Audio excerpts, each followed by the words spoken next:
Hello, I am Brett Sexton, clinical social worker at MCHC's Knott County Medical Clinic. Unfortunately, 1 in 5 people will experience mental health disorders or substance abuse. These conditions have increased in children and young adults. At MCHC, we treat the person while reducing the stigma that is associated with behavioral disorders. With MCHC's sliding scale, you only pay based on your family size and income.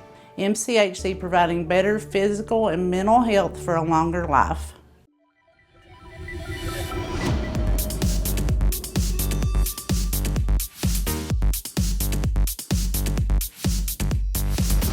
You know the drill with Wes Smith.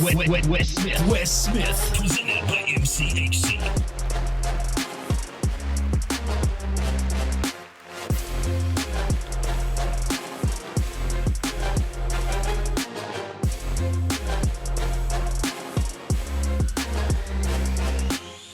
You know the drill, sponsored by MCHC, providing better health for a longer life. Brady, we've got like multiple things going on now between podcast and pregame show, and I don't know what I'm introducing half of the time at this point.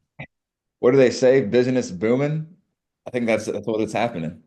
Business booming. Business booming. You know, we're going to have to eventually take this podcast out on the road too. We've been doing our pregame or Big Blue previews from different sites in Lexington. We're gonna have to take this on the road at some point too. We need to have a little setup. Either that, or maybe I come over to your house, or we do like we need to do that. We need to pick some locations. We've been pretty good with our locations. They've been good to us. They've been good to us. Man, you know, I love doing pregame shows, but to me, there's nothing like hopping on a podcast where it's just me, you, and one other guest, and we get to hear stories. We get to talk hoops. We get to be ourselves, goof off. Man, that's about as fun as it comes for me, especially if I get to sit at Mama Tequila or Shamrock and have some chips and salsa or whatever we're eating while we do it. Absolutely. But man, I love it. And listen, some of these podcasts and some of the stories we hear, like obviously, you know, I guess our most recent guest, Oliver Simmons, who's a teammate of Mark Pope on the 96 national team. Obviously, I can't relate to a lot of those stories, right? Even though I was around the legendary Bobby Keith at Clay County, I didn't get to experience the wrath of Rick Pitino in Rupp Arena and all those places. But man, I love when we have some of our good old Eastern Kentucky people on the podcast that I can relate to, and me and you, as we become good friends, there's nothing more than I love for you to hear some of this Eastern Kentucky background, man. I hear a lot of great things. I mean, I've been there a couple of times, but I'm excited for this one. I think you've spoken highly of our guest, and obviously a lot of connections to Eastern Kentucky, so I'm excited. We've had you in some Eastern Kentucky establishments at this point, so I feel like you're almost inducted as a fellow Eastern Kentucky. I need one more visit. One more visit. Man, I tell you, the guest that we have on here today, though, Brady, I started thinking back, and man, you want to talk about relating to and bringing flashbacks. During my time, Brady, at Clay County High School, I was not known for my basketball skill set. Let's put it that way. As a matter of fact, and I used to tell all my former players when I coached, one of my first stories of my freshman year, when the season was about to start and Coach Mike Jones had made all of his cuts at the time. And I can remember he pulls me into the locker room, and in his office, our guest today will know exactly where that coach's office is at Clay County High School. But Coach Jones pulled me into that office, and I never will forget this, Brady. And I really hope him or one of his sons is listening to this, because they'll love this story. But he pulls me in there and he says, "Well, Smith, you're going to be one of our 15 varsity guys." And he said, "But I'm going to be honest with you." He said, "You can't dribble." And I was sitting there, I was like, okay. He was like, I mean, you've got an okay jump shot. He said, but you can't dribble. He said, my best advice to you, if you ever want to play here at Clay County, is you're going to have to get good at rebounding and you're going to have to get good defensively. He said, because I don't know if we've got time to teach you how to dribble. And I was like, okay, all right. And I remember going home to my dad, and I can remember, telling them, hey, yeah, yeah, they made the cuts today. I'm on varsity, blah, blah, blah. But he told me not to dribble. And, and my parents, I can go back to my parents are always the parents that pushed for, well, you need to do what they tell you to do. So in my mind, I was like, well, okay, I better get good at rebounding is all I know. So that's the story. The one thing that I feel like anybody at Clay County will remember me for, since it was not my skill set, was I did have a halfway decent vertical. I did pretty good at high jump at Clay County. Went to, the state tournament in high jump the 2 years I did track and field at Clay County, but I could put on a halfway decent show in warm ups. Okay, Brady, like some rim grazer stuff. What was your dunk of choice?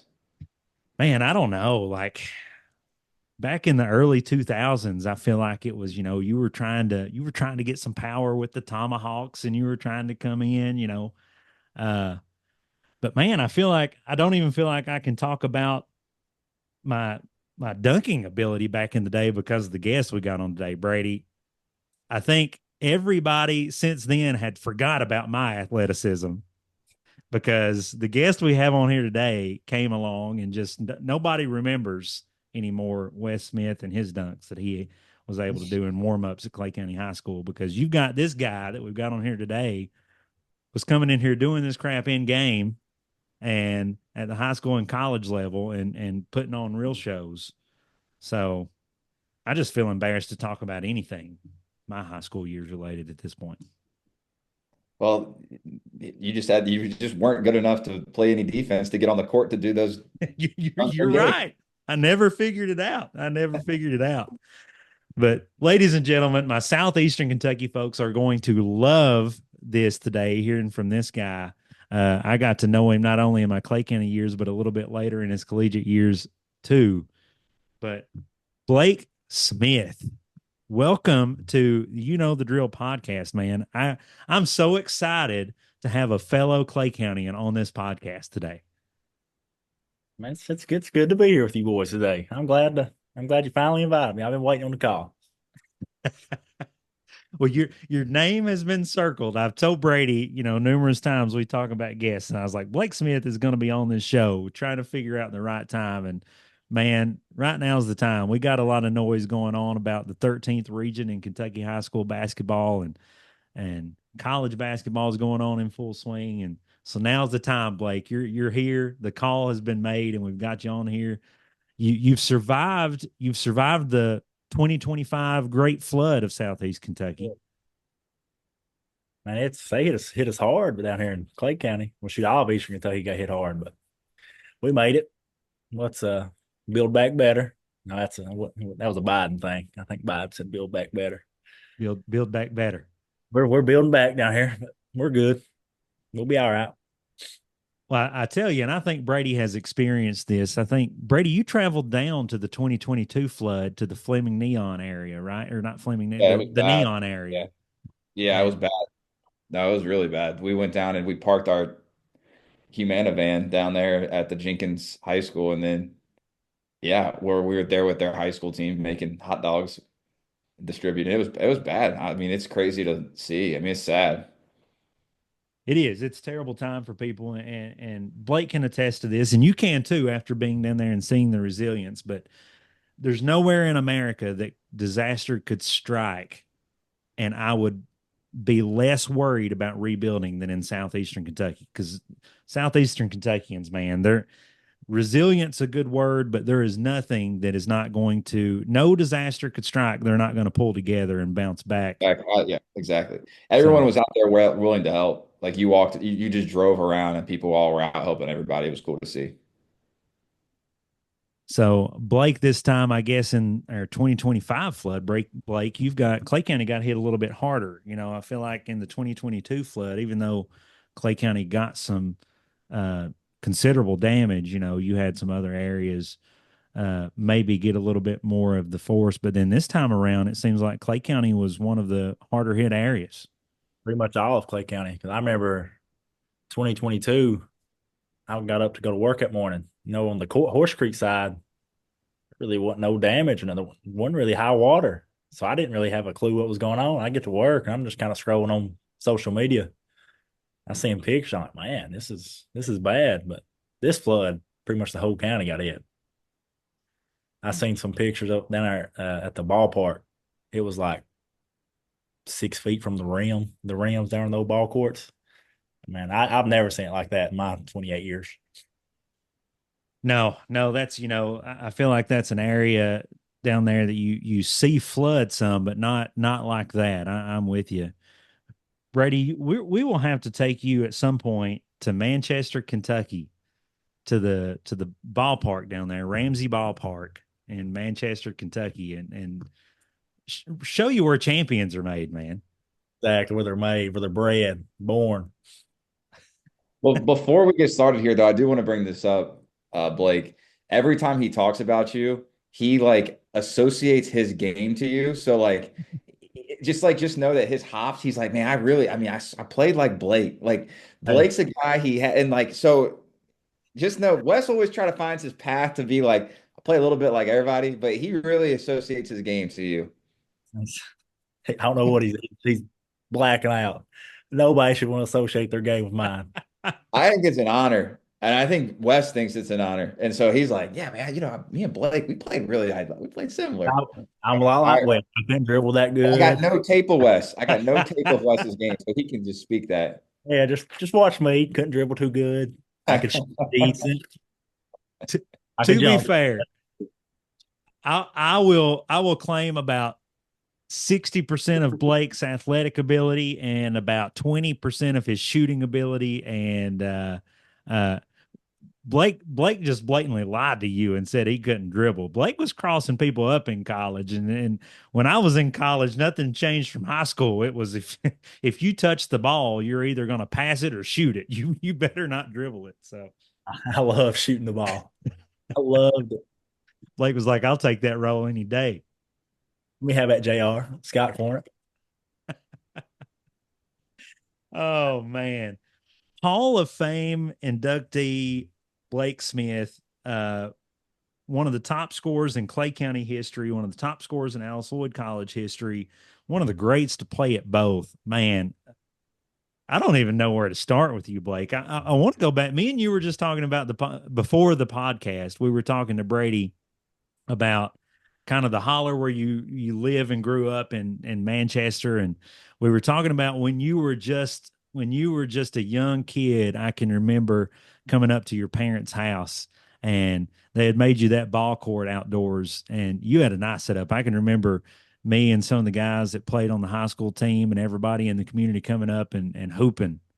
Man, we used to do it real big over here, didn't we? We'd have you lost. You might as well just go home. You weren't playing. That's what I tell people all the time, man. When we used to gather up and play basketball back in the day, it didn't matter if we spent a lot of time at your house playing. I remember one of my high school teammates, Little A, Anthony, we would play at his house. You've been up there, I think, to play, Blake. But, man, it didn't matter where you were. If you lost, no, go home. Go home, because there's another 16 teams behind you waiting to be up. You don't see that anymore. I don't know if I'm the only one. I never see that anymore. Nobody ever plays. You don't. I'm sick of it. Was this a full court basketball court? Nah, half court. Half court. I think it was or maybe was it elementary? Maybe high school size. I feel like you had high school size. I think maybe the high school 3-point line. I don't know if it was full. We had some battles. There were some battles, man. I can even remember back in the day, I never got to play for Bobby Keith, but he was definitely around, and I consider him a mentor. And I can remember talking to him several times and him telling me, you got to be tougher and you got to be physical. And I can remember him telling me specifically, if you want to learn how to get tougher, you need to start going out here and playing up at the ball courts. You need to start doing this, because that'll teach you how to be tough. And you learn how to play when you do stuff like that. Like kids now, like And I sound like an old man, but like kids don't know how to just play ball. They're like too robotic-y and go to one spot and wait for the ball. It's different. It's real different. I know I'm showing my age now talking like that. We're all old men at this point, Blake. All old men. Blake, take us back. Take us back to those days. Obviously, your family builds. You and the old man build this ball court outdoors at your house, and there's an obvious reason because even at a young age, people around Clay County noticed that this Blake Smith kid not only has a love for basketball. You could tell at a young age that you loved it, but people can also tell. I think he's going to be pretty good at this as he starts getting older. Where at in your life did you start to find that love for basketball? What brought that about? Man, really just everywhere I'd go, everybody want to talk about my dad. They're like, "Hey, your dad's the best defensive player ever come through Clay County. He's one of the greatest, blah, blah, blah." And like, my dad's my hero. So like, I was like, man, I'm trying to be like my dad. And he would always take me to the Clay County games. And I tell people all the time, like, with my age group and me, I didn't want to be a Kentucky Wildcat or a Alice Lloyd Eagle. I want to be a Clay County Tiger. We'd go to them ball games, man. I was like, just like zoned out, locked in. That's all I wanted. Like I said, I remember you, Kendall Reed's that's my hero. That's who I grew up idolizing him, where he could jump. Yeah. You had DJ Wilson, Matthew Mitchell, John Vernon Hooker. Them were the teams that I grew up watching. Like they should have been a lot better than they were. You guys should have been a whole lot better, but I was like my heroes, idols. So we just go though. He'd take me to every Clay County game, every home game. We'd be there, and I just loved it. Fell in love early, and then it helped. Everybody we seen was like, "Oh, your dad's the greatest defensive player ever." Blah blah blah. And they're still doing it. Like I go out down the road right now, they still talk about him. I'm like, what about me? Yeah, I was going to say. So do they not feel like you have surpassed? I was at Walmart.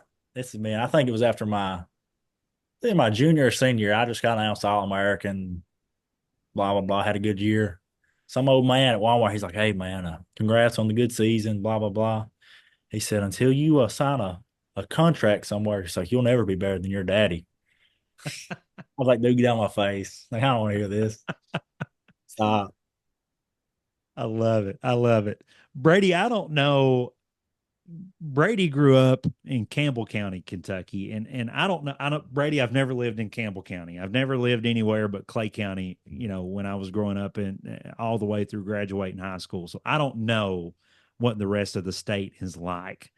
But I want to attest to what Blake just said, and I want to know if Campbell County was anything similar, because obviously the years that were strung together in the late 80s, early 90s with Clay County basketball. Blake is exactly right. As a kid, we watched Kentucky basketball. My dad was a big Rick Pitino guy. He was a big Joe B. Hall guy. They loved Kentucky basketball. But me and Blake, in our age group as kids, even though we would watch the Kentucky Wildcats, what we dreamed of going through in elementary school was Clay County High School. That was your dream. Compare that to, was it like that at Campbell County? I wouldn't say it was like that. I mean, we went to games. I think it was a bigger city. Like it was, I mean, for you guys, I think it was a small town. I think that you're more indebted into your high school. I mean, we had a big school, so like I would say like I would go to games. It wasn't like I didn't dream of being a Camel. I mean, I just kind of like it just kind of happened, but that's cool though. Like I kind of wish I was a fan of obviously my high school growing up when I was a kid, but I wasn't like dreaming. I don't know. Maybe that sounds bad. And I can't even like really explain it. It was just how it was. That's cool, though. That's awesome. Like that's. But the problem is you were looking up to Wes. That's the problem. That's my only. No. He wasn't looking up to me. He listen. You made him want to was go being dribble, generous. Wes. You made him want to go dribble. He's like, man, that kid can't dribble. I'm like Wes. Make me like Wes. I remember watching Wes and warm ups. It was Wes and Kendall Reed. Kendall Yep. Reed especially was my hero growing up. Loved him, loved watching him. And now, like, I always thought he was like this big, like 6'2", 6'3", like big. I looked down at him. I walked by him at a ball game, I think last season, and I'm like a lot bigger than him. I'm like, man, he could jump out of the gym because he ain't very big at all. Is that not the truth? Blake, I can sit here thinking back to even my 7th and 8th grade years at Clay County Middle School. And I can remember going to Clay County High School games, just like you said. And I can remember looking at guys like obviously Rodney Mitchell, Brian Griffin, all those guys who were big. They were big guys, but almost larger than life guys too. But I can even remember, Angelo Smith and those guys watching at Clay County. And they seem like these big dudes, and you're like, man, that's what I want to be. And I'm in the 7th and 8th grade watching these guys, and would eventually get to play with some of those guys like Angelo and Rodney, and still, it's like you said, you look back now and you're like, okay, like thinking back to Angelo, like he was 6 foot tall, like. Yes. But at the time, man, it's like, and I think it was part of that larger than life persona that a young kid saw those Clay County Tigers as you were watching. And They Brady, were I like, don't know if you know. Go ahead, Blake. I'm sorry, they were like celebrities to me. Like they were They like were. that may as well be Jackson Robinson and Amari Williams walking around to me. Oh, Then Was your all's high school attached to like middle school? Like, was it close to each other? Like, were you seeing these kids every day, or was because like our high school and middle school were like 15 minutes apart? they were close. about 5 minutes They were down like, the road, say. Yeah. Yeah. But you didn't see these people unless you went to games. You might see them out like Blake had a unique advantage of, a lot of these guys coming over to his house and playing pickup ball outside, but still at My the same older time. brother, Yeah. real good friends with him for whatever reason. I hope he ain't watching. Oh, we'll throw that back out there. You will feel free to throw anybody out there you want to on this podcast, Blake. But I can remember, especially when Blake's talking, like when I was in elementary school, and my school don't even exist anymore. Here we go with age, Blake. I played for the Laurel Creek Jaguars back in the day, and but I can remember Dad and my grandpa taking me to these Clay County games, and when you would walk in and like you would walk behind the bench, and it was like these were like Blake said, it's like might as well be Steph Curry and DeMar DeRozan and Kevin Durant sitting on that bench because you were like, oh my God, like there they are. And I don't know that I've ever seen other kids feel like that at other high school programs I've been around. So just always interesting to me. And Brady, I don't know if you knew this to give you a little context of that and how Clay County felt about their basketball.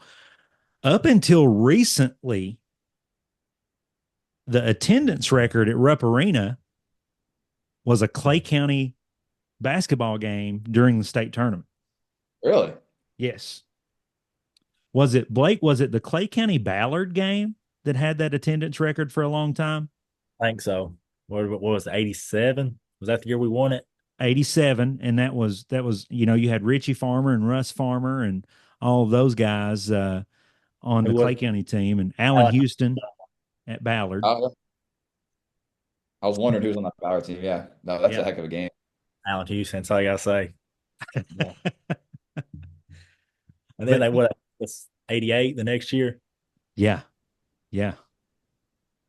There was that stretch, late 80s for Clay County basketball. And I think it's kind of what built that persona for me and you when we eventually, we're born and we start going to Clay County games, because you take a mountain team from Manchester, Kentucky, and Brady, we're talking for a stretch of time, for a decade. This was a team from a small town, Eastern Kentucky, that was a nationally ranked team every year.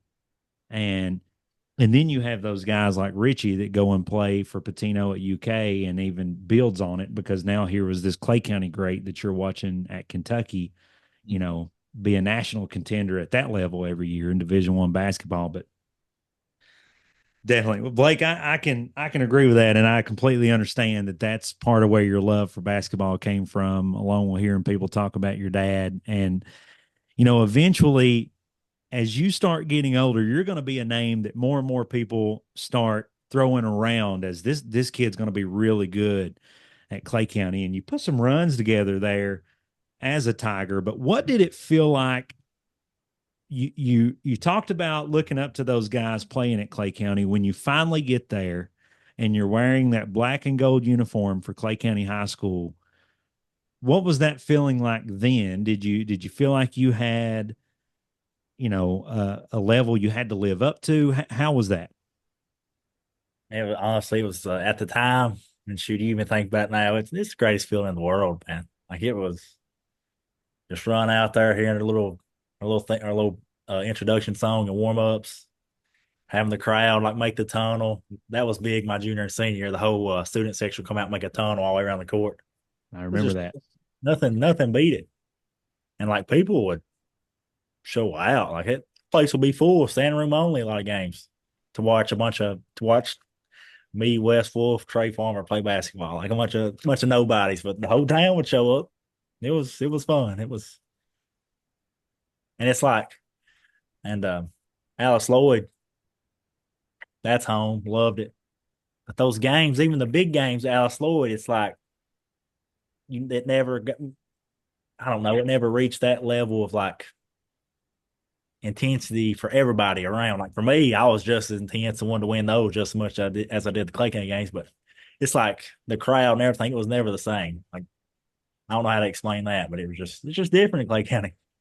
It's just different. It is, It, and I don't know. And I was gonna say I think you get a lot of that with like you always see like the Friday Night Lights, right? Like those high school football guys, like they live for the Friday Night Lights. I think there's something to say about playing for your hometown. Like you can go play anywhere in the world, right? Like you can go play if you were a D1 stud to go play at, let's say, UCLA, right? Like there's going to be obviously a tie to UCLA, but like there's nothing like you are rallying with your town that you grew up with. And I think that means a lot. And I think it's something you see those European soccer teams over there. Like they're all rallying for the town that they little small soccer teams, like they're walking to games and stuff. I think that's important. So I think they all had you had a tie to the players at Clay County before you, but also like they feel part of you. I think that it makes you play harder. It makes you feel more a part of something, which I think you felt. You go out to eat at the local Mexican restaurant after the game. You got people buying you dinner. You go to Dairy Queen after the next day after a game, giving you free blizzards. It's just a good feeling, man. It's a good Yeah, feeling back. that's awesome. I can think back to the last 2 years of my coaching career at Madisonville North Hopkins in Western Kentucky. We started getting some crowds. I never will forget talking to our team. Blake, you'll love this one. Obviously we're at Madisonville, we're playing at home, and it's a region game, and we're playing against Travis Perry, who now plays for the University of Kentucky. Got his first start as a Wildcat the other night due to some injuries, but he's a kid who has committed to the University of Kentucky, and we're in the region tournament, and it was a pretty full house. I would say that we still had seats left, but it was pretty full. And I just remember our players looking around and being like, man, it's sold out. It's packed. And I can remember telling them, like, guys, like, it is like this environment's great. And I was like, but man, when I played at Clay County, this was a regular season night. It's every This is what night. it looked like. And they all think you're full of crap. And they're like, oh, cold, blah, blah, blah. And so I literally pulled out a picture that I had from when we played. And in the picture, it's so funny because it was a regular season game. It was a district game, but not district tournament, regular season. It was an OBI game. And Blake can tell you this. During the time me and Blake were at Clay County, OBI was a district matchup that most of the time you were expected to win by 20 points. If you didn't win by 25, your coach was losing his mind. Losing his mind. And in the picture beside the floor, you can see all the way up the lower section and upper section of the gym. You can't move. I mean, it was packed. And I told them, I was like, guys, this was against OBI. And I asked them, I said, y'all ever heard of OBI? And they were like, OBI. And I was like, Oneida Baptist Institute. You ever heard of it? Like, no, exactly. Regular season game against a team you've never heard of. And this is what our crowd looked like. And it was different, man. It was different. So, Brady, I'm sorry that you did not get to go to Clay County High School and experience In my next I do want to pull out there to Blake, though. I'm disappointed. I'm curious. It's according to how Blake answers this, whether I'm going to be disappointed or not. And I don't know if I should be disappointed. Blake, you mentioned that feeling of running out, through the tunnel of the student section as Clay County and, your little intro thing going. I kind of ask, what did you all, during your time at Clay County, what did you all run out onto the floor to? Man, it was my junior year. I mean, my freshman, sophomore, and junior year, it was what was it? It was like all the old radio broadcasts and stuff of like the state tournament games. I think it may have been the same. It was the same for a while there. There's a pretty good stretch. It was that with some, I can't remember what music it was. And then my senior year, it seemed like they may have changed it up, switched some of the songs around, but I couldn't tell you exactly what the songs was, but it was nice. I wasn't paying attention to what was on. I was locked in, zoned out. Well, that's what I thought. I thought I remembered you all having that radio broadcast and the things before you're running out. Came in a few times. It was from that 87 game. It was. Yeah. It's on YouTube. I guarantee it. Well, during my 4 years as a Clay County Tiger, I say disappointed. I shouldn't be disappointed because I think back to it today and I get chills thinking about it. But we always ran out to our band playing "Eye of the Tiger." That's what we always had. And Blake, you probably remember that coming to the games. Loved it growing up. That's what we ran out to. But then the part that disappoints me, and Will Jones, I hope you're listening to this. So I had a teammate through high school named Will Jones. Think the world of him. Loved playing with him in high school. But Will insisted every year I was at Clay County, he insisted on running out to what was the song? Was it Grills by who sang that song? Oh gosh. Oh, it's Nelly. No, Nelly might have been in it. And who am I thinking about? It was like Paul Wall or somebody. Hold on. This is embarrassing that we don't know this. It is. This shows our age again, boys. Before my time right there. I don't know what that is. It was the man. Nelly. Brady. Was it Nelly? Nelly. No, that's not the song I'm thinking. That's not the Nelly. song I'm thinking. That's Rob, the jewelry store. Tell them make me a grill. Yeah. Yeah, I guess it's, that it's was Nelly. Nelly. Nelly with Paul Wall. And Paul Wall was in it. That's right. That's right. You're right. God, that's our age right there. But he always insisted on, and man, A big I was one like, back in the day, Will, too, let's was change it up. Remember the Name was a big one too. Yep. Yep. That was a Yep. big one. It was on 2K, NBA, whatever, 2K, whatever, and That was a big one. That was a big one. Man. Man, what's some memories? What's some memories? So Blake got the better of the warm-up introduction music running out into Bobby Keith Gymnasium back in the day. But Blake, let's talk about, we've had some guests on this show. We've talked to Elijah Justice, some Eastern Kentucky boys. We've talked to Elijah Justice. We've talked to Cam Justice, J.R. Van Hoos, some Eastern Kentucky names there you probably recognize from Mr. Basketballs throughout the day. And we talked to Elijah about that feeling of winning that state championship, right? And what that meant to him. And we talked to JR and we've talked to Cam Justice just recently about, everybody expecting Cam to win that state championship. They get there and, they fall short, and kind of what that meant to him and how that felt. Let's talk about the expectations of Clay County while you were there. Still very high. You mentioned a team of nobodies, but I have to beg to differ. I enjoyed watching those years with you and Wes Wolf and Trey Farmer and all those guys, and some pretty high expectations. I came to several of those region tournaments when you all were there. Let's talk about did you ever, what was your expectations as a player? I've got a feeling I already know where this is, you being a Clay County Tiger, but and how did that ever feel, if you ever felt like you came up short on those expectations? Well, my freshman year, me personally, my expectations coming in, I was just hoping to get on the team. I just want to make varsity, which I made varsity and all that. I ended up being like seventh, eighth man throughout the year. I even started a few games.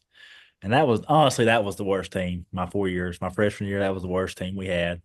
We ended up making state. We beat Harlan County at Harlan County in the region championship. And that year we was just happy to be there. I ain't gonna lie. We had zero expectations going to that state tournament. Just hey, we're here. Let's have a good time. I think I played like 2 or 3 minutes. I was fired up, didn't care. And then my sophomore year, that was to me, like I said, I'll probably catch a lot of flack right here. That's one of the greatest, one of the best Clay County teams ever. I mean, we were just, yeah, Chip McDaniel, who's a PGA Tour golfer, but one of the best point guards ever come through here. You had big Jake Allen, big 6'8" center. Around here, 6'8's huge. I mean, you got 6'8" center, you're dominant. Then you had me, 6'3" guard over there playing defense. You had Trey, just like his dad, shoot the lights out. Stone cold killer when he had to be. Yeah. Then Wes over there, just about like me, playing defense, getting the shots when he came in. And that year we kind of had, when we made it, because we kind of struggled throughout the year. We just couldn't really, because you brought Jake and Ryan House in from North Laurel, we couldn't really I don't know, we couldn't gel what it was, but we started rolling there about a week before the district tournament. Started figuring it out, and then we beat Jackson County in the district championship, which was a really good team. And then we just steamrolled everybody in the regional tournament. I mean, and I think Wes got player of the year the first game, Trey got the second game, and I got the championship game. So 3 sophomores got the players of the game, and Trey got the MVP of the tournament. So we went to that state tournament game. We was playing Covenant Catholic. It was the year they won it. Our heads, they was upset. If they beat us, that was gonna be the upset. Like we was the team to beat. And we was up like 7 points at halftime, I think. Feeling good. Like feeling real good. And that the little point guard, what was his name? Was it Nick Rushatz, if you can remember? His dad coached with Early, wasn't Early, it? yeah. And Yeah. it was tough, man. And I remember before the game, Coach Markham was like, Blake, don't get up in him. Because that year I was our stopper. Put me on the best player. That's what I did. He's like, don't get up in him. Sag off. He's quick. I was like, come on, man. Stop. Don't tell me that, coach. First play of the game. He's bringing it down the court. I'm like, screw this. Whip referee. I'm getting up in this guy. He's playing around with it and drives on me. He drives, like, try to shoot a little pull up. I swat it out of bounds. I'm like, all right, let's go. And I'm like getting fired up. And I look over. Coach Markham's like freaking out, like, back off, sag off. You can't guard him that close. I was like, what do you mean? Like, I just see what I did? Like, let's go. And literally like 4 straight possessions, I sag off. 3 right in my face. 3 right in my face. Gets an and 1 3 in my face. I was like, here we go, coach. Now what? I've let he's only like 5'9", 5'10". I've let this little short dude get hot. He's torching us now. I said, now what? We kind of weathered that storm. Then it was just a battle till the end. I ended up fouling out. Ryan House fouled out. But I really think if we just squeaked by that game, I think we won't be talking about 87 right now in Clay County. Yeah. We'd be talking about 2014. But it is what it is. But that year we had big expectations. And then my junior and senior year, we just kind of, the junior year, I'll say it to the end of time. We got beaten in the region championship. It was a fluke. We should have beat that Williamsburg team. 9 times out of 10, I believe we beat them. They was a good team, but we was better. But that preseason, I was on the way to practice one day. My phone started blowing up. I was in my I don't know if you remember that little yellow truck I had at Alice Lloyd. I do. I was driving, I was passing Speedway. And somebody called and says, pick up a cat's paws. Why? I've never had a cat. I don't know if I ever had a cat's paws in my life. He's like, you're in it. I'm like, why am I in a cat's paws? He's like, just pick it up. So I jumped in the Speedway and we got it. and they had the top 10 players, and they had me number 4. I was like, I didn't know anybody even knew who I was at this point. Like in my head, like I walked around like I was the man, so I wasn't sweating it, but I was like, man, these people actually know who I am now. Okay, okay. And they had a picture of me at the state tournament. That was like the big picture in the Cats Falls. I was like, well, they know who I am now. Let's see if let's build on this. I ended up having a pretty good year. We stunk it up. We stunk it up the whole regional tournament. We were pretty good, so we was good enough to have some letdowns, but we weren't good enough to have a letdown in the championship game like we did. And then senior year came around. South Laurel formed the freaking Avengers on us. Man, that was a good team. I don't know if you remember that team, Wes. I do remember that team. Tough. And I think they beat us 3 times that year. I remember it. I'll never forget it. We just beat, I think it was Harlan County. We beat Trent Noah's cousin Cam was one of my real good Carmichael. We just beat them out. It was before we played them. South Laurel was playing, I think, Knox Central. My buddy Phil, who's the JV coach at Al Lloyd right now. I know you remember Phil. I remember Phil. Looks at me, he said, I want South. I said, what? He said, I hope South beats Knox. He said, if you want to be the best, you got to beat the best. I said, screw that. I said, I'm cheering for Knox Central. I want no parts of them. And they end up, it was a good game. They end up winning. And then, man, shoot. I think we was down 4 or 5 at halftime with that championship game that year against them. They came out that second half. Freaking like gangbusters. I think I fouled out with like 5 minutes to go in the fourth quarter. The wheels fell off. They fell off quick in that second half. I think about it this day, man. But that year we cracked up. We played Ballard that year. It was the first year that Clay County played Ballard since like probably back in the early days. I think Ballard was ranked number 2 or 4 in the state at the time. They came to Clay County, and we beat them. I had like 32. Trey had like 25, something like that. We beat them by like 4 or 5. And I think Nationwide Nate, the PA man, you remember Nate Dog? I remember. Yeah. Oh yeah. He started playing Big Rings or something by Drake over the audio. In our heads, we was gonna go undefeated. We just beat Corbin by 30 something. We beat Ballard on the home court. We said, man, we're gonna run the tables. We're not gonna lose this year. Next week we went to Vegas, got beat in the championship game there, and then we started unraveling a little bit after that game. Unraveled, and you'll see Katie Bar tailgate from her. It was. I get to rambling when I talk about it. They just We'll just blame Vegas. Vegas. There's a lot we can blame on Vegas. There's some stuff we can't really talk about on the stream on the cast, but there's a lot we can blame on Vegas. Man. No, I was sitting here thinking like you were talking about South Laurel. They did you like they did me.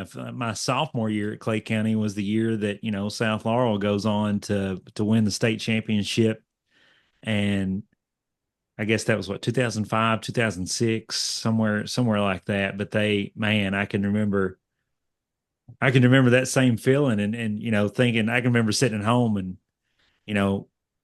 it wasn't televised back in the day. We couldn't watch it from home. We were listening to it on the radio, and I can remember my dad being like, they win that first round game, and he was like, they won't make it. They won't make it past whoever is playing next, and then they win that one, and then and it was like, my goodness. But oh yeah. I don't know what it is. I guess it's from all those years back in the day. Clay County just beating the brakes off everybody, but everybody hates us, man. So that kind of added 2 things, like the kids now, like what's the word, aura? Yeah, aura. We had some aura about us. Like everybody was this world over here in Clay County. It was, man, and it's like people ask me all the time away from here, away from Clay County. They'll say, "Who was your rival?"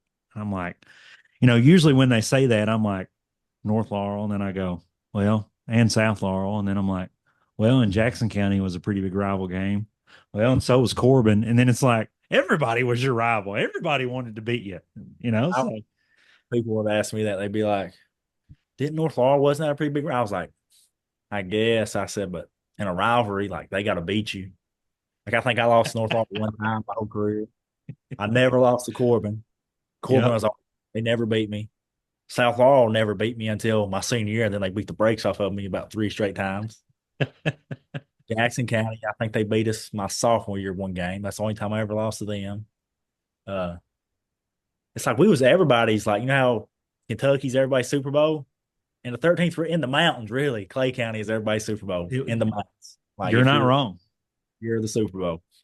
No. I think you're exactly right. I felt that many of a time. I can remember my freshman year at Clay County. You remember that was the team: Rodney Mitchell, Will Jones, man, I can't remember, Trey Bowling. We had a squad that year, and I can still remember. The region was at Kaywood that year, which is not even a school anymore. And I can remember going in at Kaywood, and man, it was like everybody was out to get you. It was like all of a sudden Harlan Independent, who hadn't looked good all year, gets in the region tournament, and they're like more than what you can handle. And it's, but yeah, absolutely. Like how every team goes off at Rupp against us, and some random player just goes crazy and hits 17 threes. That's every game in Clay County. It's always something like that. Yeah. Man. Well, I will say, you pick up that Cat's Paws magazine, and you start realizing, oh, people know who Blake Smith is now. They know that name. People are talking that he's one of the top players in the state of Kentucky. And obviously that swings some momentum at you. You started picking up some momentum going into college. You had a lot of colleges start reaching out to you and offer you the ability to play at the next level. Stop you right there. I did not have a lot of colleges reaching out to me. Not at all. You had some. I had a few, but it wasn't a lot. Stay close so far, baby. That's all I know. Because I can remember to this day, and I can remember to this day J.R. Hammond and Alex Lloyd asking me about Blake Smith, and I can remember telling him, like, Coach, you ain't getting Blake Smith, and him being like, well, like, yeah, Blake Smith, like, let's go after him. And I can remember telling him, like, Coach, you're going to see Blake. Like, Preston Spradlin at Moorhead has already reached out to us about Blake, wanting to know about the connections. I was like, you're going to see Blake at EKU. You're going to see Blake at Moorhead. Like, you ain't getting Blake at Alice Lloyd. And up until the night I called you and said, hey, I'm committing, Blake didn't think Blake was going to be the House Lloyd. I had no intentions whatsoever. None. Oh, man, I understand. Hey, how all that played out here in a minute. That's what I'm excited about. What was it about? What was it about Wes that just hooked you? Well, for one, it was either him or JR. They was at my senior year, pretty much every other game. They was bringing every player on Alice Lloyd's team to watch the games. So I'd literally look over, you'd see the entire men's team over there in the stands. Like, man, these guys want me. I don't know if the players want me, but I was like, man, the coaches want me. And then I had one or two buddies that played at Clay County that was on the team. So I thought, man, that won't be bad. But still in my head, I'm like, man, I'm not going to Alice Lloyd. Like, no offense to you guys, but I'm not going to Alice Lloyd. It's not for me. Sure enough. Here we are. Talk about aura. That was Wes. He had aura about him. And all kinds of fun. I remember one night. Go ahead, Wes. My bad. No, I want to hear this. I want to hear where you're going with this. It was one night. I think it was after a Jackson kind of game. I think we was at Jackson. I think Wes came over with my buddy Ryan House, who's one of the players over there, and he played at Clay Camp with me. One of my best friends in the world. And I'm not going to say I wasn't uncoachable in high school because I was very coachable. But me and Coach Markham, we had our fair share of bumping heads. We went at it a few times, and something happened over there. And after the game, and we had won by like 25 or 30. Jackson County was real down that year. We beat them to death. But me and him got into it, one of our little spats.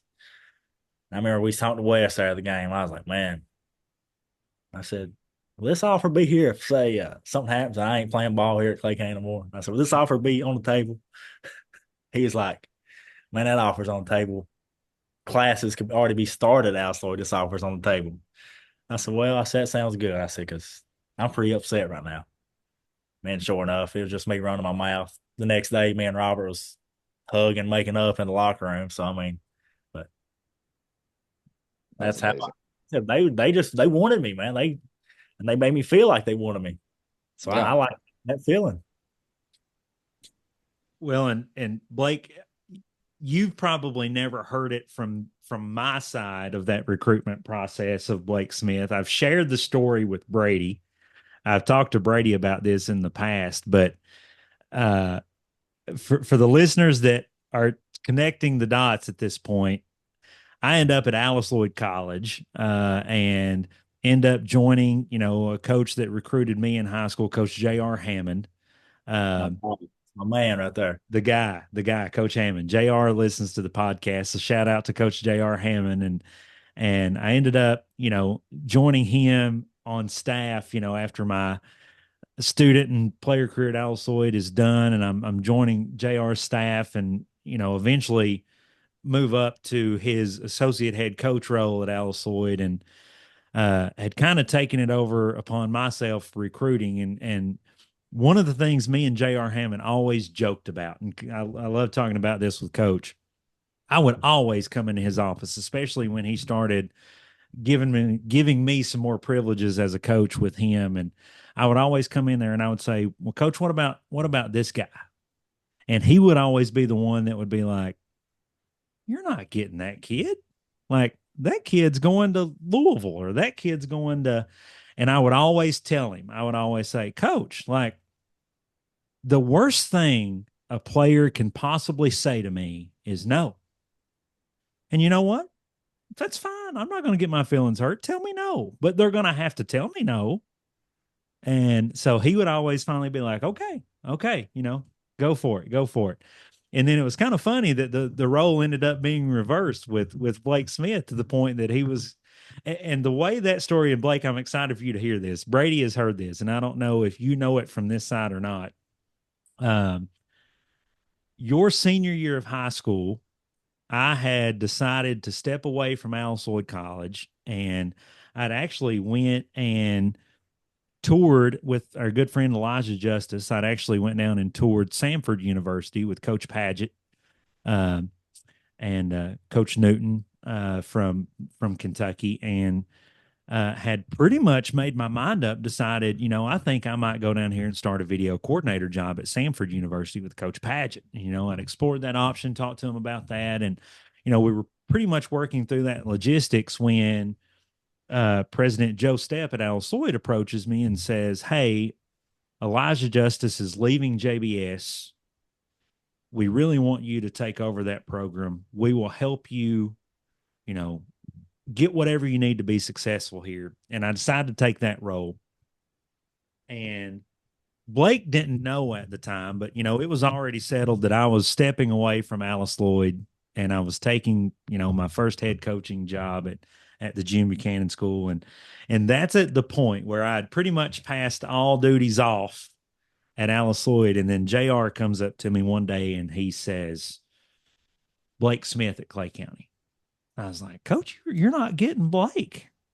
And he was like, all these years, he was like, if you know Coach Hammond, he never cussed, but he would always throw in those other, and he was always like, you mother freaker, you always told me all the years you were here, all worst they can tell you is no.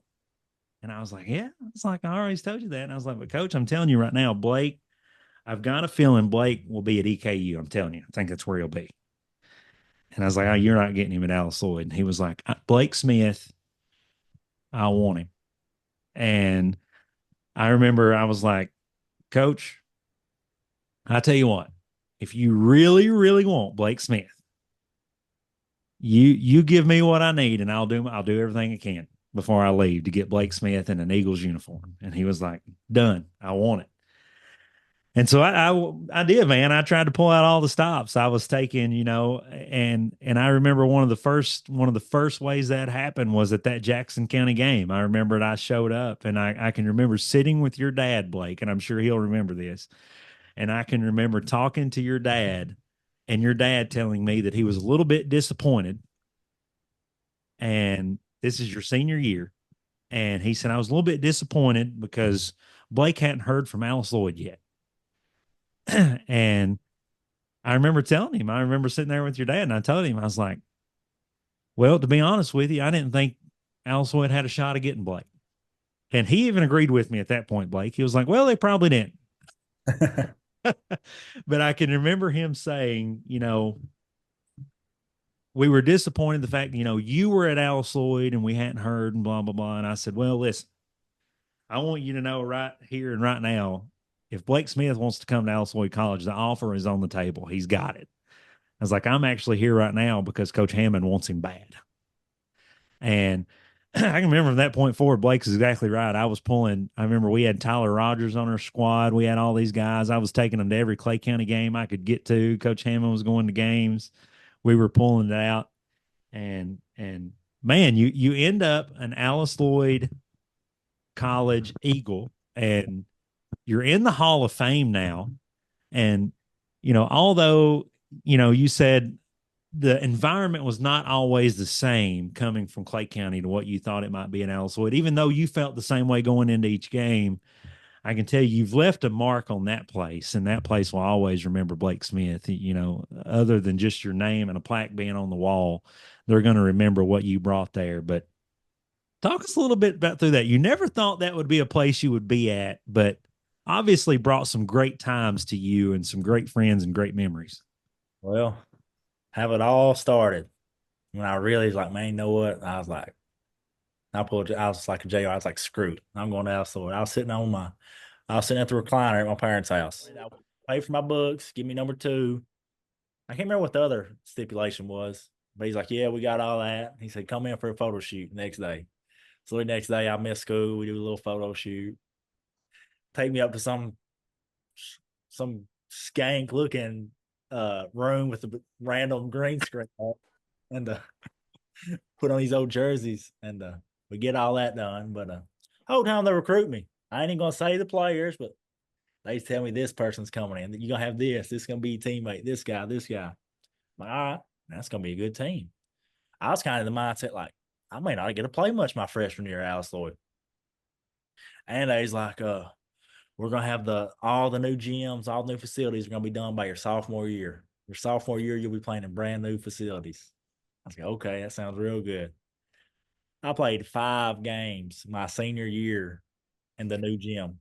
My senior year, 5 games. Well, It was literally a construction zone my whole 4 years over at Alice Lloyd. It was. I mean, now it's as nice as any NAIA school in the state of Kentucky, probably in the country. I agree with the new locker room and the new, the way the facilities, the weight room, it's all. And now Brady has been to the new facility. Brady never got to experience the Grady Nut. I think it's great. I mean, I went and watched Knott County versus Letcher County in the district championship, and it was awesome. Like I tell everyone, I feel like I was in like Gatlinburg. Yeah, You go exactly. the creek and all this stuff, and then you walk in this nice facility with like a fitness center and all that. That was awesome. I was like, I'd go here. I mean, it's awesome. But if that tells you anything, Blake, we did not have a number 2 jersey, and we ordered a number 2 jersey to have when you showed up at your visit, and to have just for you. And I still remember to this day, and I told Brady that too. I was coaching at JBS. I came to watch one of your Alice Lloyd games, and I sat with your mom and dad during the game. And that's when your dad was like, man, he was like, I was thinking about you last night. And he was like, I kind of got mad at you. And I was like, what's going on? And he was like, man, he was like, you remember when we came on that recruiting visit to that game at Alice Lloyd? He said, you gave us these nice ID badges and these lanyards, and you told us, we'll get you into the game for free and whatever. And he said, bring anybody you want to, you can get in for free. And I was like, yeah. And he said, it wasn't until just the other day I started realizing everybody gets in for free. Yeah, it's ridiculous, man. It was all a lie. Everything they said was a lie. I was over the day. They still ain't got my little 2024 plaque for the Hall of Fame. I'm still not even up yet. I'm not even sure I'm in the Hall of Fame yet. I don't even know if it's set in stone that I'm in the Hall of Fame. I will tell you right now that you are in the Hall of Fame at Alice Lloyd College, and they are. I was just over there the other day, and I talked to Coach Scott Cornett, and I talked to Coach Jim Stepp, President Jim Stepp, and several others. And the Blake Smith name still lives on at Alice Lloyd. So yeah, so Coach Cornett and Coach Stepp, O'Gary. So you talking about they just turned me loose that senior year. He said, "Here, just do whatever." That's a good feeling. Oh yeah, it was. It was. JR pretty much did most of the time, but he reeled me in here and there. I'll never forget the day. Only time me and JR ever got into it. He got on to me about my defense. My defense in college, it was a little shaky at times. So I got a little happy on offense, but he's doing this drill. You had to get like 3 stops and 3 rebounds. Everybody had went through it, and nobody was getting no stops. He said something to me like I couldn't play defense. I was like, man, I'll lock everybody on this court up with my eyes closed. We get up there, I get back-to-back stops. That last one, I got the defender pushed out to the half court line. He literally just has to throw it up. I'm like, all right, let's get a drink. He said, nope. I'm like, why? He said, you didn't get the rebound. I was like, he shot it from the half court line. He couldn't put a dribble down. I pushed him all the way out here. He's like, nope, he didn't get the rebound. I took the ball and threw it, slammed it off the wall.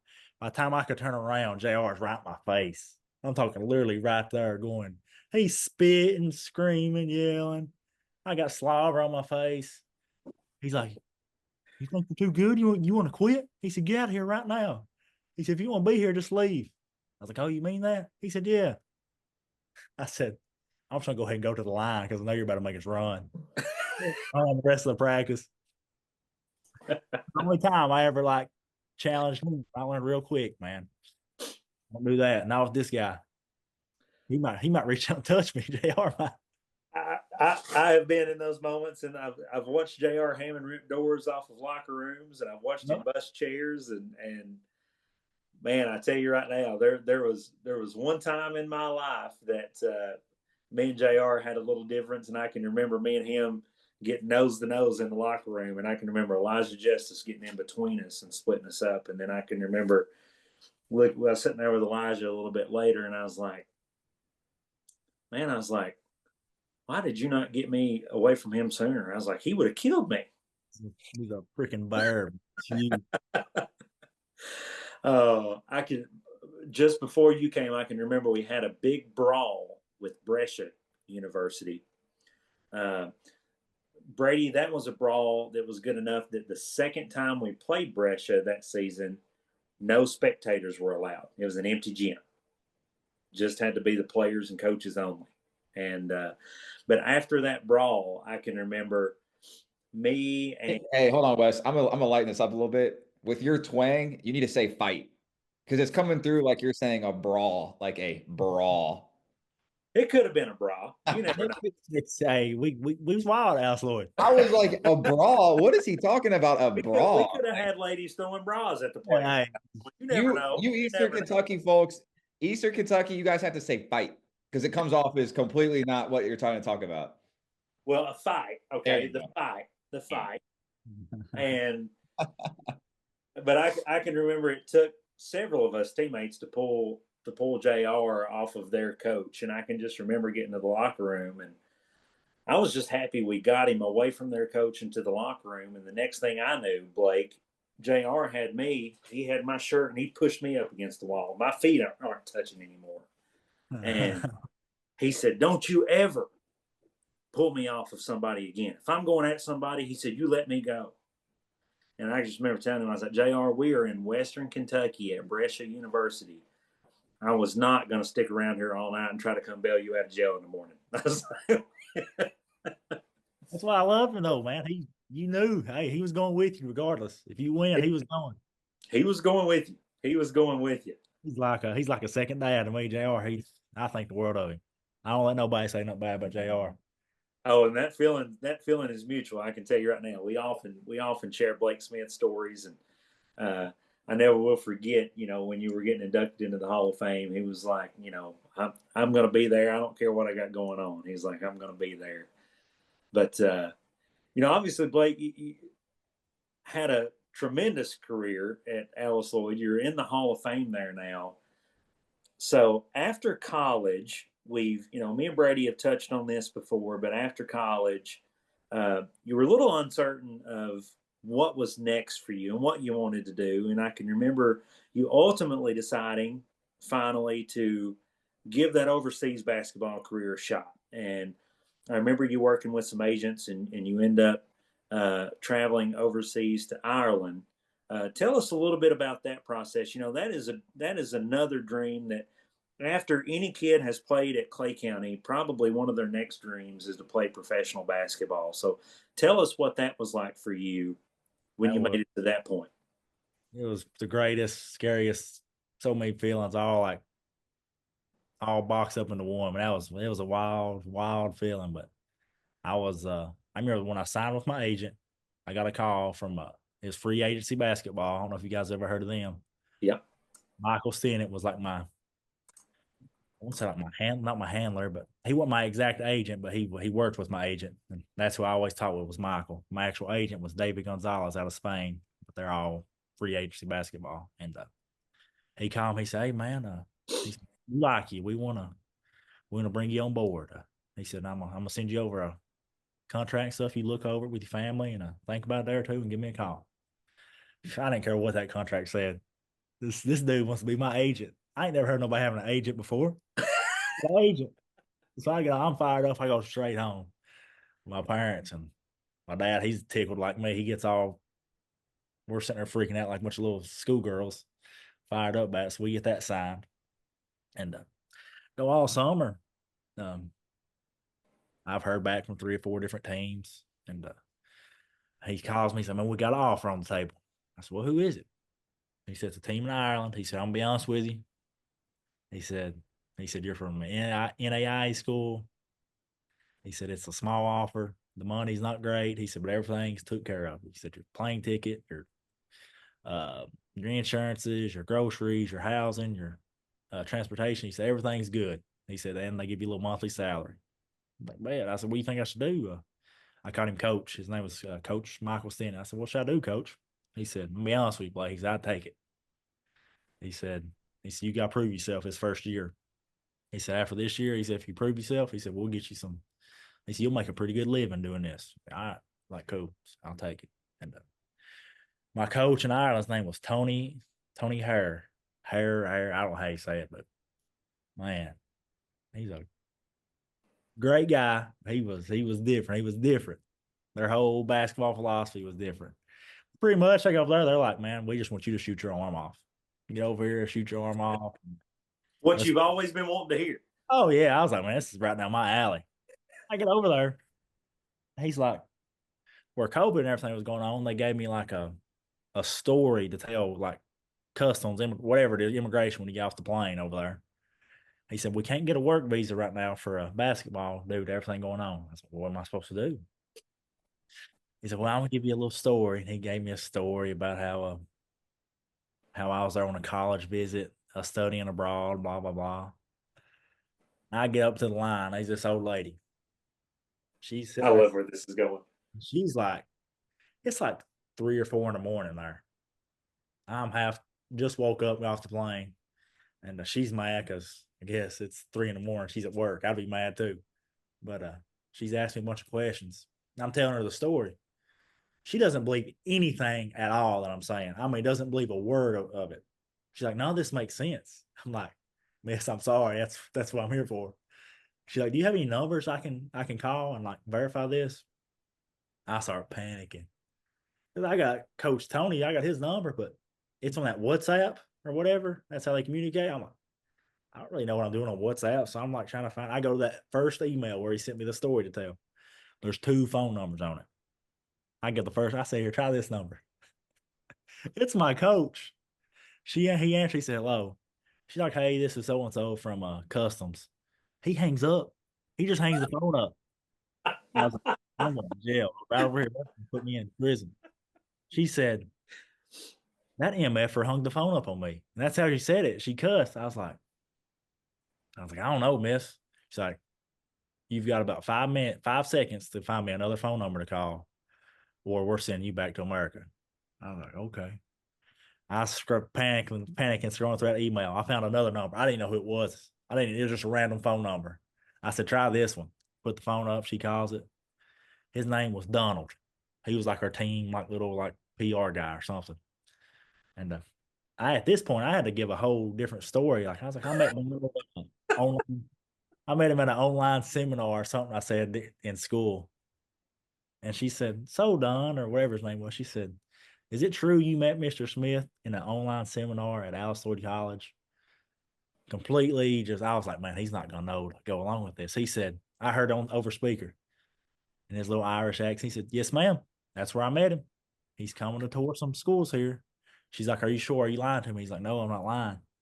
She hangs the phone up. Don't say bye or nothing. She just hangs the phone up. She said, how much money you got on you? I was like, how is that even relevant? She's like, I actually know how much money you brought into my country. I said, to be honest with you, I said, I ain't got $1 to my name. I said, I can show you my bank account back home. She just let me see it. I pulled my little app at the time, show it to her. She jerks the phone out of my hand and just takes off, goes in some room in the back. I don't have a phone or nothing at this point for like 20 minutes. She comes back. She grabs my passport out of my hand. She stamps it. She said, I don't want to see or hear from you for 2 weeks. I'm like, for one, I'm not even going to be in this same little city because we flew into Dublin. I was in Limerick. Well, you ain't going to hear from me. She said, quarantine for 2 weeks. Do not be out of your house. So I run out of the airport. I grabbed Sophia she was on the female team, the ladies team. And I meet her in the airport. So we run out. I'm like, we got to get out of here, Sophia. They're about to send me back to America. And I'm calling my coach. I'm like, where you at? When you ride? Because he told us he'd be there waiting on us to pick us up. I couldn't make it. I was like, what? He said, I couldn't make it. I got you and Sophia 2 train tickets. No, 2 bus tickets. I said, where's the bus at, coach? He said, somewhere around that airport. Dublin's a big city. That's a big airport where he's at. He said, it leaves in 5 minutes. I said, all right. I got to use the bathroom. I'm hungry. We're at a dead sprint trying to find this bus. We finally found the bus. It's like a 4-hour bus ride to Limerick. And they just drop us off in the middle of Limerick City. A big Canadian and an old American. I'm like, what do we do now? So we're both scrambling, trying to get a hold of coach. He just shows up in a little car. Get in. Come on, get in. He just goes and drops us off at our house. And that was where we sat for 2 weeks. Couldn't do nothing for 2 straight weeks. But once we got off quarantine, went straight in. I had 2 days worth of practice. I got to practice 2 days. And then we played a team in a scrimmage in the Super League, which is the highest league in Ireland. I had I want to say I finished like 30 points off of a 2-day layover, like literally 2 days of practice. And those guys on that team was like, man, where are you from? Blah, blah, blah. I told them. He's like, you're going to do real good in that league. I said, you think I'll be all right? They said, yeah. And they beat us by like 4 points. They was the second ranked team in the Super League, beat us by 4 points. I'm thinking, man, I'm about to tear this league up. I'm going to ball out over here in I'm this. 50 a night. I'm getting me a contract next year. 2 weeks later, Ireland gets in the red zone or whatever with COVID.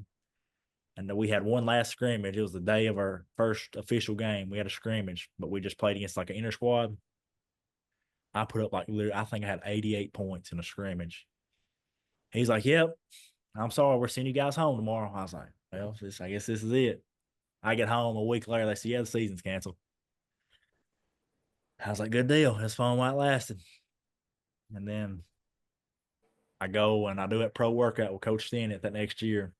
Quentin Good. You remember him at Taylor County? Oh, yeah.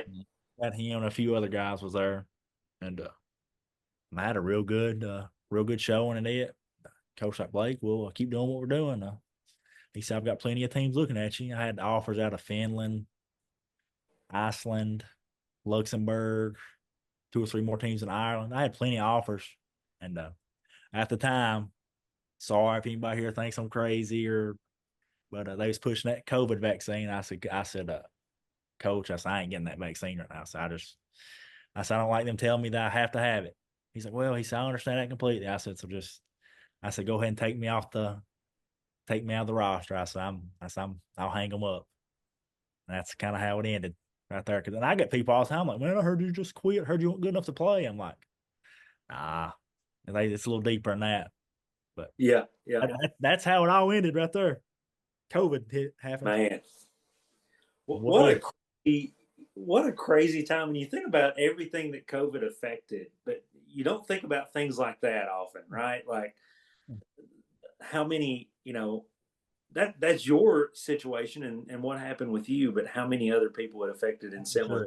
Countless amount of people. And on top of that, kind of something selfish I can throw out there. I lost 9 games my senior year of college. I averaged, I think, 27 a game my senior year. I was 93 points away from the all-time leading scorer record at Lloyd. I averaged 27 a game, and I missed 9 games total. I would have shattered that record. Everybody needs to go to Robert Markham here in Clay County and be like, look, dude, you're not the record holder. That's basically ticks me off every time I think about it. Because I told him in high school, I said, I'm breaking your record if I go there. Hope you know that. He's like, no, you're not. You ain't breaking. That's never going to be broken. I said, I'm breaking it. He was right. I didn't break it. Still mad to this day. Man. Good time. Well, Brady, I want to hear, do you have a recruiting story of some story you've had to tell a player to get into the country that tops that?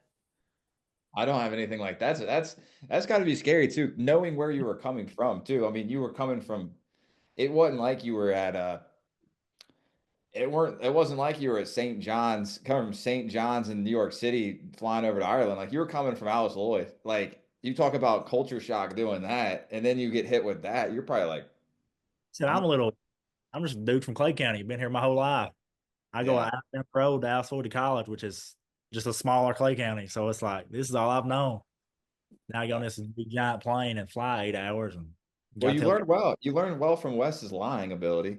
Oh yeah, he rubbed off on me. It prepared you. Prepared him well. What was crazy about that story, that Sophia, I still talk to her all the time. He sent her the same story. And we're in line in the same customs line because we got off the plane at the same time. We're both in the same line to go talk to the same person. I said, Sophia, this ain't gonna work. We can't tell them the same story. She's right. So I just run over. She had That's probably why that lady's heard that story probably 20 times. I'm telling, but she had this cool laid back dude who just go on. He stamped her passport. She was done. I had this hateful old lady, son, who was just gutting me. She did not want me in her country. That's hilarious. She wasn't about it. She was like, these Kentucky guys are going to stay right down there. Right. Apparently, Irish people aren't too fond of Americans. I mean, I don't know if that's true, but I kind of learned they wasn't a whole lot of friendly people down there to me while I was there when they heard me speak. Really? Now the drunks, ever drunk I ran to, like at the pubs and stuff, they was all super friendly.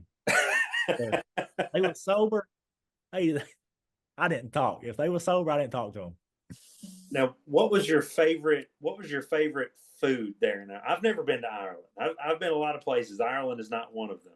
Man, I guess their country's fine. I ain't gonna try to hate on their food, but I guess they eat a whole lot of potatoes and stuff like that. We had a little Chinese restaurant about a 10-minute walk from our little cottage that we stayed in. And that's where we ate every night once we got off quarantine. We'd go down there and they'd give us like big giant pizza boxes full of like chicken, noodles, rice. And that was our meal. It was like $12 for that and Dr. Pepper. No, might have been a Coke. And their little drinks tasted so much different. I guess everything over there is kind of like halfway healthy compared to America. Yeah. It's good. But after 2 weeks, all I had was water and oats. That's what I ate for 2 weeks when we was on quarantine. water and oats. So I was smashing that Chinese food. That was my go-to meal when I was over there, that little Chinese restaurant. Well, I can remember you at one point sending me you must have found someplace. I can remember you sending me a picture while you were over there one time, and you had found someplace. It looked like you had a bunch of fried food in a I pot. think that was the Chinese place we always went. Because I remember seeing that, and I was like, well, that at least get you something to remind you of home a little bit. And their gyms, we had 2 gyms. One gym we practiced in was like 45-minute walk, and the other gym was an hour walk. And they was both on the opposite sides of the city. And man, we'd have to get up every morning at like 5 a.m. just because how that league was set up. Every team only had like 3 pros on each team, and the rest were like club players. And only the pros had to practice in the mornings. So I'd have to get up, me, Rafa, my teammate, and Sophia. We all lived in that cottage. We'd get up at 5 a.m., have to walk.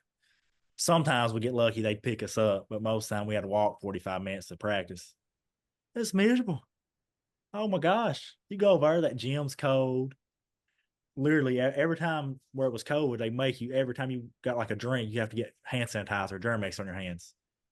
We drank middle of the game that night. Every time out, they come over. You have to put your hands out to get hand sanitizer. I'm like, I can't play like this. They put it in my hand, I would just throw it down on the ground. I'm like, hi. This is ridiculous. Oh, I love it. I love it. You walk in, you'd have to have a mask on. But when he was in the gym, you could take the mask off. But when we'd walk out, they'd make us put the mask on. I was like, how does this make sense? Like, we're in here sweating, bumping bodies in here. That didn't sound right. We're in here going, we ain't got no mask, but when we go outside, when we actually got a little separation, we got to put mask on. That is great. That was great.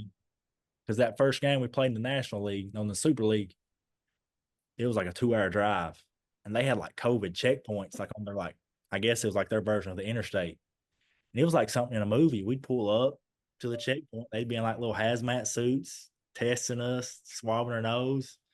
It was creepy, man. It was a wild experience. I mean, I loved it. I'd go back, but it was right.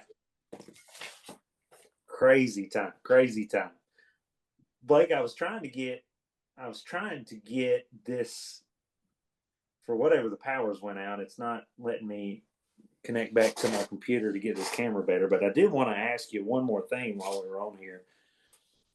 Obviously, growing up in Clay County, we talked about that dream being a Clay County Tiger, always being so ultimate. But as we know, if you're from Clay County and you're going to root for a college team, chances are you're going to be a Kentucky Wildcats fan, I feel like.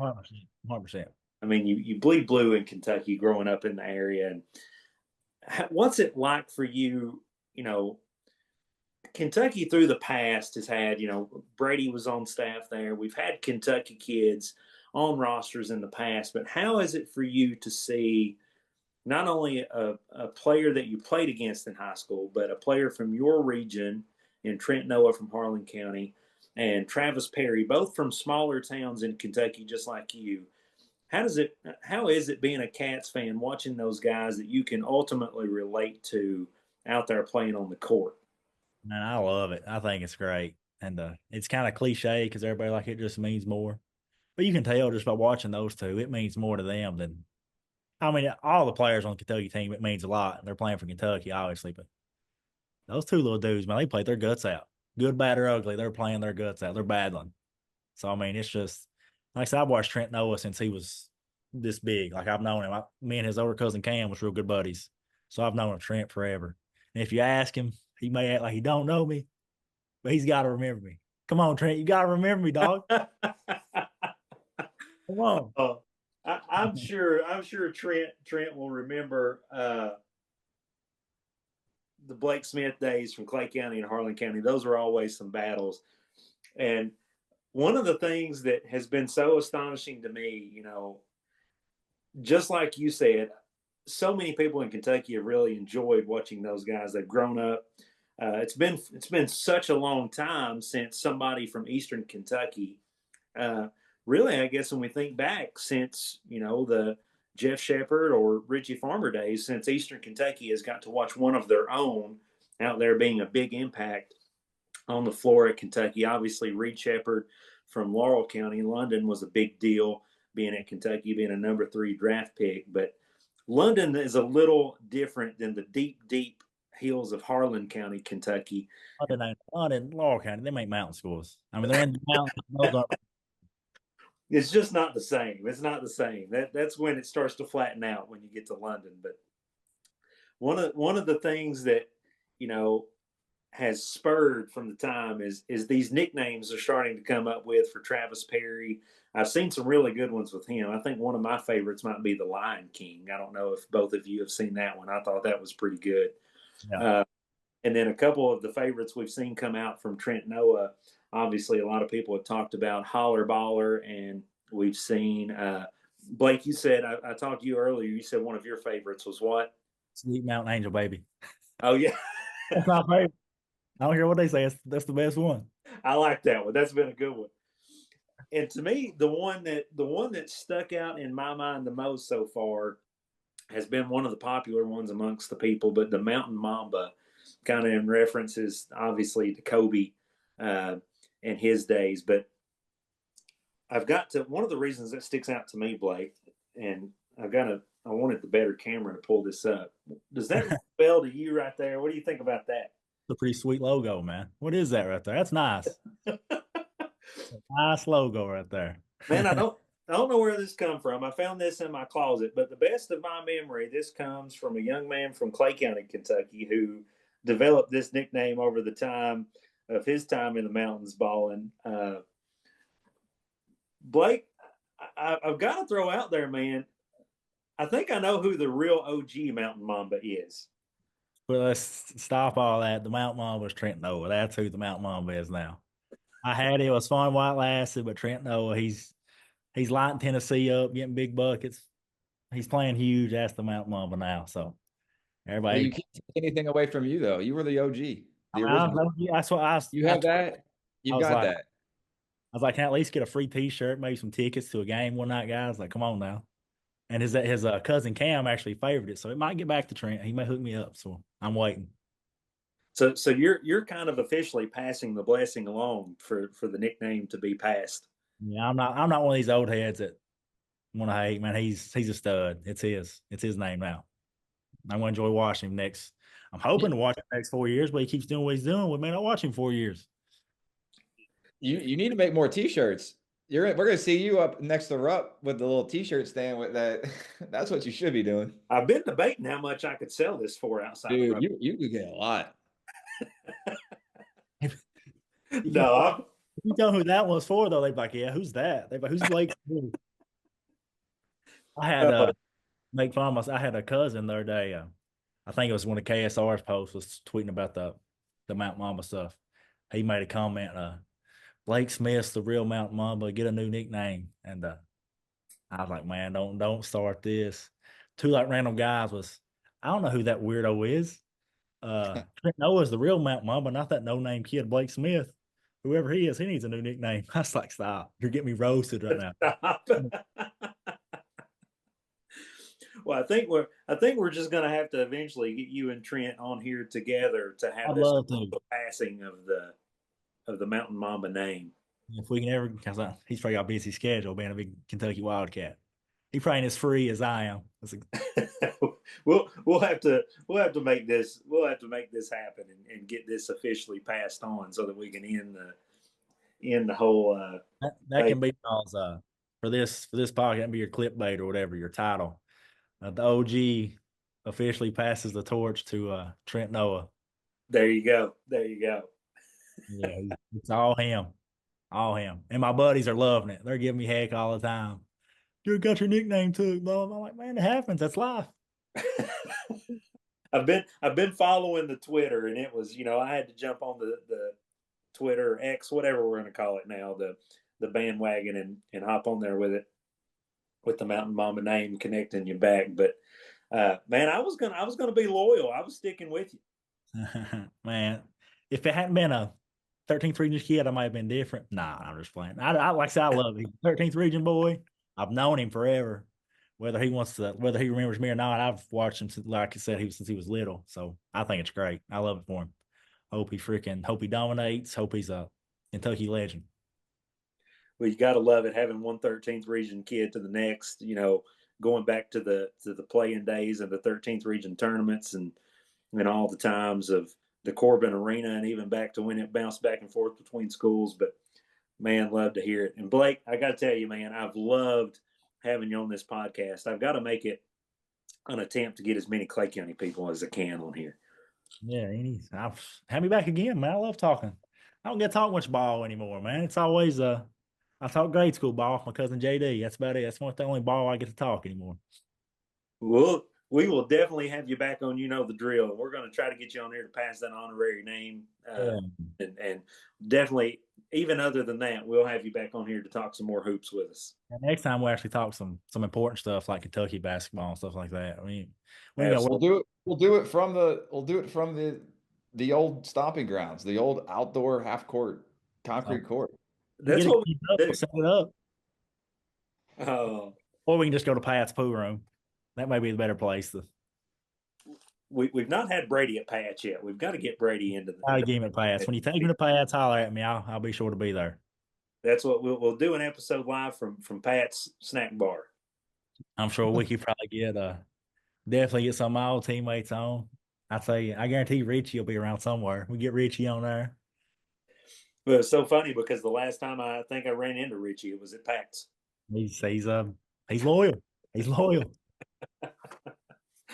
Oh, well, Blake, again, thank you, man. And we'll definitely be back on to talk more hoops. But, man, it's been a pleasure. It's always good to take a trip through memory lane. I appreciate y'all having me, and glad I could talk my Clay County days, my Eagle days. Go Eagles. Let me see who won that game real quick before we get off. Oh, yeah. Let's check the Alex Lloyd score. Well, I think we ended up winning because my buddy Phil, I can't say what he said because he's got a few profanities in it, but we won. So that's good. That was a big win for us. So you said this was maybe a game for the Eagles to I think we're definitely top 2 or 3 in the conference for sure. We lost our night against Midway, probably set us back a game or two, but this was a big one. That's a big win. I love the loyalty. Place you never thought you'd end up, and now it's stuck with you. It's home.